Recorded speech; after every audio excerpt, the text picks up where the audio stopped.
Hi guys, welcome back. This week we're talking about giving gifts to our neighbors. And that doesn't mean you need to do something elaborate or expensive. It just means that when we're meeting people, sometimes the best way to do that is to, as Amy says, to have something in hand. For me, that was giving Christmas cookies the first time. When we moved from Kalamazoo, which is a real place, we moved from Kalamazoo to Atlanta, Georgia. That was our 9th move.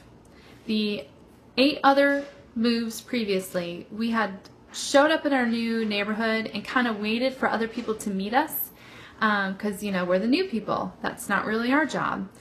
And we didn't have any success with that, strangely enough.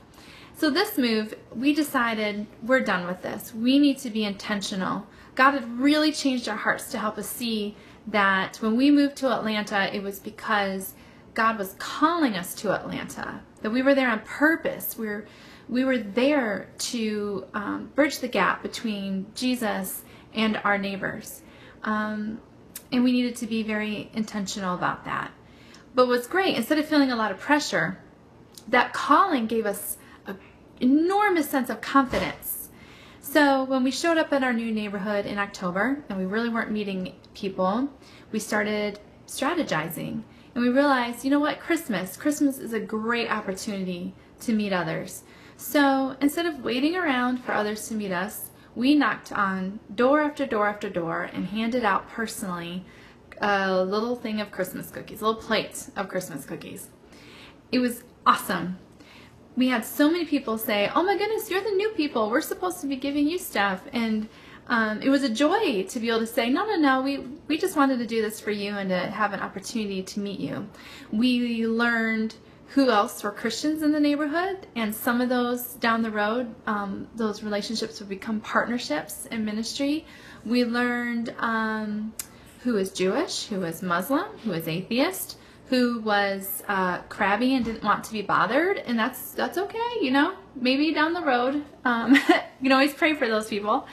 We had a woman who took her a while to get to the door because she was nursing a new baby. So I knew who was a new parent, who was a single parent, who had kids, who had pets.